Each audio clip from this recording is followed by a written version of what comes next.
छत्तीसगढ़ के अंबिकापुर में फिर एक पत्रकार के साथ सत्ता पक्ष के भाजपा जिला कोषाध्यक्ष और उनके लोगों के द्वारा मारपीट की गई। नमस्कार, मेरा नाम राकेश प्रताप सिंह परिहार है। मैं अखिल भारतीय पत्रकार सुरक्षा समिति का राष्ट्रीय उपाध्यक्ष हूँ। यह घटना हमारे संगठन के जिला अध्यक्ष सुशील बकला और उनके साथियों के साथ हुई है। घटना मारपीट की गई है। अखिल भारतीय पत्रकार सुरक्षा समिति के राष्ट्रीय विधि सलाहकार अकील अंसारी जी के द्वारा सुशील बकला से थाने में ही उनसे बातचीत की। मामला क्या है, सुनिए पत्रकार सुशील बकला की जुबानी। वो कौन है, अपना परिचय संक्षिप्त में देंगे और क्या कर रहे थे, क्या घटनाक्रम हुआ। सुशील जी बताएं। मेरा नाम सुशील कुमार बकला है। मैं जी न्यूज़ का पत्रकार हूँ। तो हुआ ये था कि आज 26 तारीख का दिन है, 27 तारीख जो भी। तो वहाँ पे क्या हुआ था, मेरे को सूचना मिली थी कि ये अस्पताल में ट्रांसफार्मर लगाने की बात चल रही है और वार्डवासी भी विरोध कर रहे हैं। तो इस बात को लेकर मैं वहाँ कवरेज करने गया था। कवरेज करने के दौरान वहाँ पे सुबह के टाइम जब 11 बजे गया था तो वहाँ पे थोड़ा गहमागहमी थी, पुलिस बल लगे हुए थे वहाँ पे। उसके बाद वहाँ पे विरोध देखा जा रहा था। वहाँ जो लोग हैं वहाँ वार्ड के, वो विरोध कर रहे थे और ट्रांसफार्मर इधर दोनों पक्ष से विवाद देखने की स्थिति बन रही थी। तो उसी दौरान कुछ देर बिजली वाले वहाँ से चले गए विवाद को सुलझाते हुए, वहाँ पर जिस पुलिस बल लगी हुई थी। इसके बाद फिर क्या हुआ कि फिर मामला शांत हो गया। फिर हम लोग भी अपने अपने चले गए। वहाँ जाने के बाद फिर उसके बाद फिर से सूचना आया कि बिजली विभाग वाले फिर आए हैं, तो यहाँ पे फिर विवाद की स्थिति देखने को मिल रही है। तो फिर हम लोग शाम वही 3:30 बजे पहुँचे थे वहाँ पे। तो पहुँचे तो इसी दौरान जब वहाँ पे फिर विवाद की स्थिति देखने को मिल रही थी, दोनों वार्डवासी और बाकी जो भाजपा के नेता बताए जा रहे थे वहाँ विरोध कर रहे थे। तो विरोध करने के दौरान वहाँ पे जो डॉक्टर थे वहाँ पे भी उनके बीच भी बहसाबहसी हुई। उसके बाद जो तार काटने की बात आई थी, उसके बाद मामला शांत हुआ था क्योंकि बिजली विभाग वाले तार काट के जा रहे थे। उस दौरान फिर मामला शांत हो गया। शांत होने के बाद जो डॉक्टर लोग हैं सब जा रहे थे अपने जगह, घर जा रहे थे, वो कार से ही वो गुरी चौक पास थी। तो उसी दौरान क्या हुआ कि वहाँ पे जब आवाज़ आई कि वहाँ पे घेर लिया है गाँव, वहाँ पे जो वार्डवासी घेर लिए, मारपीट की स्थिति आ गई थी वहाँ पे जो मार रहे थे। तो हम लोग दौड़ के वहाँ चौक पे ही पहुँचे। हम तो अस्पताल के सामने थे। तो उस दौरान जब पहुँचे वहाँ पे तो देख रहे हैं कि वहाँ पे मारपीट की स्थिति बन रही है। तब मैं वीडियो बनाने लगा। कवरेज के दौरान फिर जब पास में पहुँचा तो वहाँ पे डॉक्टर को पकड़ के वहाँ पे वो गेट पे ही दब गया था। तो उस दौरान मैं थोड़ा ऐसे हाथ किया, कैमरा मत गिर जा करके। तो उस दौरान वो झपटा किया, वो क्या बोलते हैं वहाँ पे मारपीट, उसी दौरान मारपीट हुई मेरे साथ। अच्छा, तो मैं ये पूछना चाह रहा हूँ, बिल्कुल ये अन्यथा नहीं लेंगे क्योंकि मेरे को यहाँ पर दोनों पक्ष दिखाना है। तो आपको भी मैं पब्लिक की ओर से, क्योंकि जनता की जो आवाज़ होती है वो उसकी तरफ से मैं पूछ रहा हूँ। जैसे आप कैमरा या कलम लेकर के पत्रकारिता करते हैं, तो मारपीट की नौबत कैसे आई? एक तरफा मारपीट हुआ था क्या? नहीं, वहाँ पे विवाद चल रहा था। वहाँ तो कुछ ऐसा था ही नहीं। मैं तो खुद ही नहीं समझ पाया कि ऐसे कैसा स्थिति हो गई।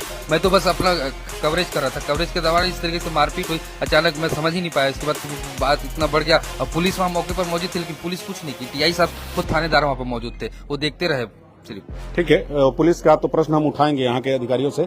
एक चीज और, थोड़ा सा आपको असहज करने वाला प्रश्न पूछूंगा। इससे पहले भी आप कुछ विवादों में आए थे। मेरा पूरी सहानुभूति है, मैं पीड़ित के साथ खड़ा हूँ। किस मामले में आए थे बताएंगे? इससे पहले मतलब मारपीट हुई थी। चिरगा प्लांट को लेकर भी कुछ समय विवाद भी रहा था। उस समय भी विवाद की स्थिति देखने, कांग्रेस सरकार थी उस समय विवाद की स्थिति भी देखने को मिली थी। ठीक है, और इसके अलावा भी कुछ हुआ था? हुआ था उसमें दरिमा चौक में भी एक बार सब्जी व्यापारी से वहाँ पर खबर बना रहा था तो उस चाकू लगा था पेट में। आपके पेट में? तो एक बात बताइए, इसके दो अर्थ होते होंगे। या तो आप क्रांतिकारी पत्रकार हैं, सीधी सी बात है। तो क्रांतिकारी जो पत्रकार होगा उसको हर शासन इस तरीके से डोमिनेट करने की कोशिश करेगी। तो क्या कारण मानते हैं कि आपके साथ बार बार ऐसा होता है? उसका आपका मैं स्वतंत्र पक्ष जानना चाहता हूँ। मुझे नहीं लगता मैं कि इस तरह से मैं किसी का वो नहीं समझता कि अब हो जाता है। मैं तो कवरेज करने जाता हूँ। अगर मेरे साथ ही ऐसा हो रहा है तो पता नहीं क्या है। इस बात को तो मैं नहीं बता सकता। मतलब कि मैं अपना जो धर्म है, जो कर्तव्य है मेरा, वो निर्वहन करता हूँ। अपना आपकी जो खबर बनाना, जो दिखाना है। अगर मेरी ऐसी खबरों में आप देखेंगे ऐसे कोई पक्षपात ऐसा नहीं है कि मैं ऐसा पक्षपात नहीं करता। जो सामने वही दिखाते हैं, हम ऐसा कुछ है नहीं। ठीक है, मैं कोई आरोप नहीं लगा रहा हूँ, अन्यथा न लें। और आपके साथ हूँ मैं, पीड़ित के साथ हूँ मैं। आपको मारपीट हुई है आपके साथ। पत्रकार जो है कहीं से सुरक्षित नहीं होता। मैं बता दूं लोगों को, जज जब फैसला सुनाते हैं तो किसी एक को सजा देंगे कैद का और एक को छोड़ेंगे। तो अब जिसे सजा देते हो जज से दुश्मनी रखना शुरू कर दे, ये कौन सी बात हुई? थानेदार किसी एक पक्ष में खड़ा होगा, दूसरे पक्ष को अंदर करेगा, तो जो अंदर करेगा वो थानेदार से दुश्मनी रखे, ये कौन सी बात हुई? तो चूंकि जज, थानेदार या बड़े ओहदेदार अधिकारियों के संबंध में, चूंकि उनको संरक्षण प्राप्त है संविधान का, कानून का, तो उनके साथ तो आप नहीं करते हो। तो पत्रकार सिर्फ एक सवाल और लेंगे और फिर आपको मैं छोड़ दूंगा, एमएलसी जाना है आपको, एमएलसी के लिए। तो पत्रकार भी अपना काम करता है, उसका काम है जनता के पक्ष में खड़े रहना। तो पत्रकार को दुश्मन क्यों समझते हैं आप लोग? अब पत्रकार को कोई सुरक्षा भी नहीं है, वो अपना श्रमजीवी पत्रकार है, वो तो विज्ञापन से चलता है, उसको कोई तनख्वाह भी नहीं मिलती। तो नेताओं को समझना चाहिए कि कम से कम आपका जो व्यवहार है वो जिम्मेदारी पूर्ण होना चाहिए, वो भी सत्ता पक्ष के नेताओं के द्वारा ऐसा करना। क्या कहना चाहेंगे शीर्ष जो आला कमान है भाजपा की, उनको आपका क्या संदेश है? संदेश ये है कि जिस तरीके से आज घटना हुई है ऐसा होना नहीं चाहिए था। सरकार सब कुछ देखती, सबके हिसाब से चलती है, तो सरकार जो लोग हैं उनके हिसाब से देखना चाहिए कि किस तरह से लोगों को सुविधा मिल सके, ना कि जो नेता हैं वो जिस तरह से किया आज जो मारपीट की, ऐसा नहीं होना चाहिए। लोगों के साथ जो समान व्यवहार होता है आम आदमी के साथ, वैसा करना चाहिए। नेता है तो कोई बड़ा थोड़ी बन जाती है। जी, बहुत बहुत शुक्रिया, आप जाए, आपका बहुत बहुत धन्यवाद। मैं कुछ और पक्ष ले लेता हूं जो पत्रकार साथी है, क्या कहना चाहेंगे इस पर? आप अपना परिचय दें। सुमित सिंह नाम है। आप पहले बोल रहे थे कि बार बार इसी के साथ क्यों होता है। मैं बोल नहीं रहा था, मैंने पूछा उनसे। सवाल पूछा तो उसकी कलम में इतनी धार है कि लोगों को बर्दाश्त नहीं होता है, उसका नतीजा सड़क पर आता है। उसको सुमित जी मैं अपना प्रश्न रिपीट कर दूं, मैंने उनसे पूछा, घटना के बारे में बता दे रहा हूँ। आज एक मिनट पहले मैं क्लियर कर दूं, मैंने ये बोला कि या तो क्रांतिकारी पत्रकार है तभी दोनों सत्ता में ऐसा होता है, या क्या मामला है, मैं जानना चाहता। जी, वही क्रांतिकारी जो बोले वही वाला हाल, उसकी कलम पे धार है, तो इस तरह बार बार होता है। आज की घटना थी, बहुत निंदनीय थी।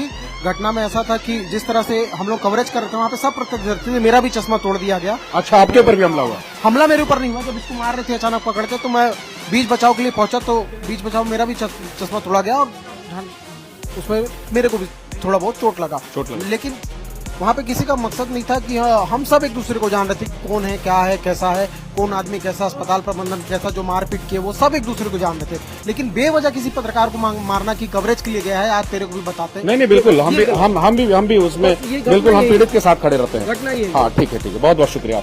सुना आपने, आपको याद होगा कुछ महीना पहले पिंडरा गोरेला मरवाही में अवैध उत्खनन की रिपोर्टिंग के दौरान पत्रकार सुशांत गौतम पर हमला हुआ था, जिसमें उनकी जान जाते जाते बची थी। इस मामले में भी हमलावरों पर कोई कार्रवाई नहीं की गई, क्योंकि हमलावर सत्ता पक्ष से जुड़े हुए लोग थे जिनकी पहुंच ऊपर तक थी। इस मामले में भी सुशील बगला के द्वारा सिटी कोतवाली थाने में एफआईआर दर्ज करा दी गई है और उनका एमएलसी भी हो गया है।